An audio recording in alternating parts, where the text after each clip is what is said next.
첫 번째 주제 소개해 주세요. 네, 정경심에 대해서 검찰이 구속영장을 청구했습니다. 아마 구속영장이 발부되는가 되지 않은가가 이번 게이트, 이번 거대한 음모국의 분수령이 될 것 같습니다. 네. 그렇습니다. 자, 이 검찰에서 그 모두 제목이요. 자그만치 11개예요. 네. 여러분들을 위해서 제가 조금 읽어드리도록 하겠습니다. 왜냐면 구속영장 청구할 때 보통 1개나 2개, 많아야 3개거든요. 근데 이거 저기 기네스북에도 올라갈 것 같아요. 11개입니다. 네. 자, 1번은 업무방해, 2번 위계 공무 집행 방해, 3번 하위 작성 공문서 행사, 4번 위조문서 행사, 5번 보조금 관리에 의한 법률 위반, 6번 업무상 횡령 법률 위반, 7번 허위신고, 이거 자본시장법 위반이죠. 네. 8번 미공개 정보 이용, 이것도 마찬가지입니다. 네. 자, 9번은 범죄수익 은닉법 위반, 10번은 증거 위조 교사, 11번 증거 은닉 교사, 11가지입니다. 네. 와. 제가 이런 걸 볼 때는 여기다가 이제 또 괘씸죄를 첨가해서 12개로 해야 될 것 같아요. 왜 그러냐면 이렇게 수사를 불성실하게 받은 것도 정말 처음이지만 조사를 이렇게 온갖 이유로 돼가지고요. 그 다음에 보통 시민이면 이게 국민이면은 이게 이런 게 가능합니까? 봐줘도 너무 봐준 거 아니에요? 정경심이요? 네. 특혜 중에 특혜를 그렇습니다. 받은 것이지요. 네. 조국의 부인이 아니라고 한다면은 네. 검찰청 지하실, 지하 주차장을 통해서 어떻게 엘리베이터, 전용 엘리베이터를 타고 올라갑니까? 네. 그리고 얼굴 보호를 받고요. 그러게요. 그다음 이제 특히 이제 11개는 아시다시피 죄가 많았죠. 이제 우리는 정확히 피사실이 많았죠. 이제 죄라는 건 이제 유죄 확정이 아직 안 됐기 때문에 네. 피사실이 이제 물론 11개를 이제 제목으로 따졌지만은 법률상의 제목으로 따졌지만은 일단 딸 관련해서 공문서 위조부터 해서 이제 사모펀드 관련해 가지고 네. 일단 자본시장법 위반, 그다음에 증거 인멸 뭐 한두 가지가 아닙니다. 그렇기 때문에 지난 몇 개월, 2달째 끌어왔나요? 3달째를 끌어온 거 아닙니까? 2달째죠. 네. 워낙 많은 혐의가 있기 때문에 네. 2달 이상 끌어온 겁니다. 그래서 판사도 읽기도 참 복잡할 것 같아요. 이제 여러분들 오늘 구속영장 청구가 되면은 통상적으로 내일 오후 2시에 통상적으로 이제 신문을 합니다. 이제 구속영장 실질 이제 신문을 하는 거죠. 그러면 이제 판사 앞에서 변호사와 또 검사가 이제 이야기를 하고 미니 법정이 열리는데 이제 정경심 같이 중대 범죄인은 소환이 됩니다. 그리고 나면은 이제 끝나고 나서 내일 저녁 때부터 판사가 검토를 하고 모레 새벽쯤에 아마 결과가 나오지 않을까 싶습니다. 그래서 정경심 입장에서 또 사법부 입장에서 많은 정치권이 오늘과 내일은 그것만 바라보는 상황이 됐습니다. 네.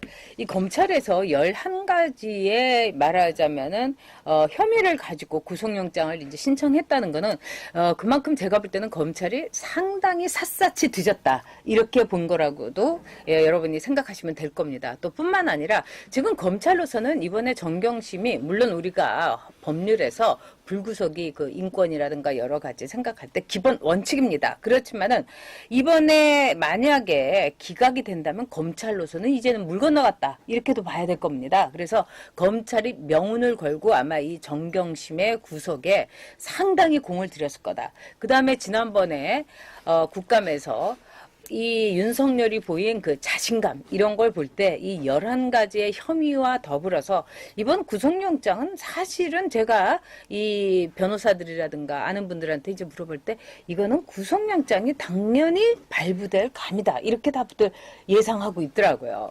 예. 구속 사유가 차고도 네. 넘친다고 하죠. 그렇죠. 뭐 여러분들 네. 뭐 다 전문가시니까 네, 아시겠지만 네.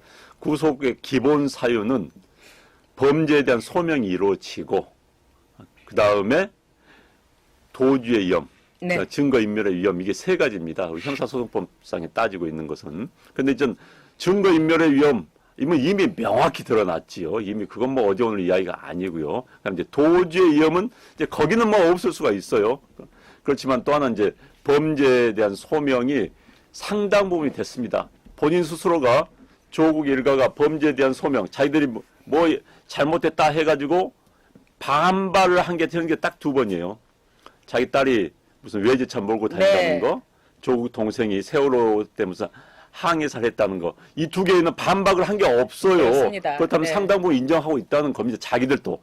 말로는 아닌 것처럼 하고 있지만은 그렇기 때문에 범죄에 대한 소명도 상당 부분 사실 11가지 다는 아닌지 모를라요. 그러나 검찰이 일단 기소할 때 다 겁니다. 이렇게 걸어요 사실. 그러는데 단 아니더라도 지난번에 윤석열 총장이 국회에서 이야기할 때 보면은 우리가 입조심해가지고 몰라서 그렇지 그 의혹감이 이렇습니다. 네. 입조심해서 몰라서 그렇지 입이 차고도 넘쳐 이런 뉘앙스 이야기했기 때문에 아마도 이번에는 구속영장이 발부될 것 같아요. 발부되지 않으면 난리가 납니다. 그렇죠. 일단은 광화문에서 아마 대규모의 분노의 집회가 어마무시하게 열릴 겁니다. 네. 그리고 이렇게 상식을 반하고 이렇게 고집스럽게 더구나 사법부를 장악해가지고 정치 판사를 앞세워가지고 지난번에 명재촉으로 개명을 한 명재권이처럼 판결을 했다가는 네. 아마 세상 뒤집힐 겁니다. 그리고 명재권이가 이렇게 억지 구속영장을 기각을 해가지고요.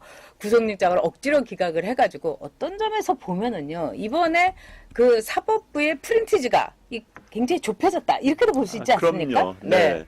지난번에 이제 특이한 게 건강 사유를 들었어요. 그때 그 건강 사유를 들었던 그 조국 동생이 멀쩡하게 무슨 어디서 뭐 쓰러져 허리가 다쳤다는 사람이 CCTV 확인해 보니까는 아주 씩씩하게 짐 팍 실어 달리고 그러니까요. 말입니다. 네.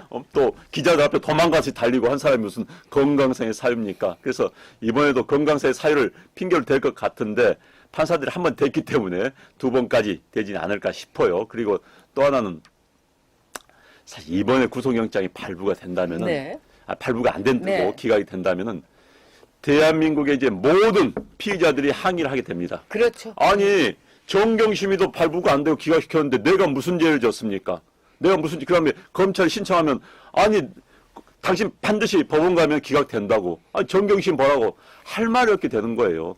정말 공정하지도 않고 네. 정의롭지도 않은 결과가 됩니다. 정말 앞으로는 구속영장 발부 못해요. 아니 정경심이 기각되는데 그럼 이제 아무리 이제 조금만 아파도 나 아프다고 진단서 끊어서 내면은 건강상 이유로 막 달리기 한 사람도 나 허리 디스크 다 저도 아파요. 허리 안 아픈 사람 어디 있습니까? 이런 사람들 전부 아프다고 하면 이제 기각되게요? 앞으로 큰 악설레가 생기는 겁니다. 아니 정경심이 이런 말도 할 수도 있을 것 같아. 충분히 하고도 남아요. 왜냐하면 정말 그 증거 인멸에 네. 관련된 거 보면 진짜 어마어마한 뻔뻔한 아유, 아니에요. 네. 그다음에 희대에 남을 발언을 또 유시민이가 해줬잖아요. 증거 보존을 위해서 PC를 들고 나갔다. 와 정말 야, 그런 좀 점에서 대단한 진짜 네. 집단들입니다. 야. 네. 이번에 이제 판사 앞에 가서 그럴 줄 모르겠네요. 그렇죠. 네, 판사 앞에 가서 판사가 네. 진짜 참 이러이러한 증거인멸을 한 거 아닙니까? 아닙니다. 저 검찰이 증거인멸하려고 했기 때문에 저는 증거를 보존하기 위해서 컴퓨터를 빼냈습니다. 이야기할지 모르겠네요. 네. 근데 지금 18명에 그것도 정관 예우용으로 민변 출신은 싹 빼고 다 판사들로 해가지고 이렇게 네. 18명을 그 구성을 했는데 아무리 이 탑을 산성을 많이 쏴도 이번에는 정말 경심이는 결국은 국가급식을 먹을 수밖에 없지 않나 이런 생각이 듭니다. 그리고 굉장히 멀쩡해 보여요. 지금 이렇게 하는 걸 보면은 그동안에 그 했던 행태 같으면은 뭐 내종량 아니라 정말 가을 동화 아니라 겨울 소나타까지 다 쓸 것 같은데 지금 아무 말이 없잖아요. 자기의 이 아니, 건강에 대해서는요. 네. 아니 몸 아프다는 사람이 탁 여의도에 있는 맨하탄 호텔에 탁 앉아가지고는 네. TV 불러다가 야 임마 이거 뭐 해? 그러면서 또 핸드백에서 탁 저기 전화기 2개 꺼내가지고 유심 탁 박아놓고 말입니다. 그게 그 정상적인 사람보다 훨씬 더 지적력이 뛰어난 거예요. 그건. 그런데 그런 사람이 건강상 이유로 구속이 안 된다? 그건 아니, 정말 문재인 대통령 말대로 공정하지 않은 그렇죠. 사회고 정의롭지 못한 그렇습니다. 사회입니다. 네.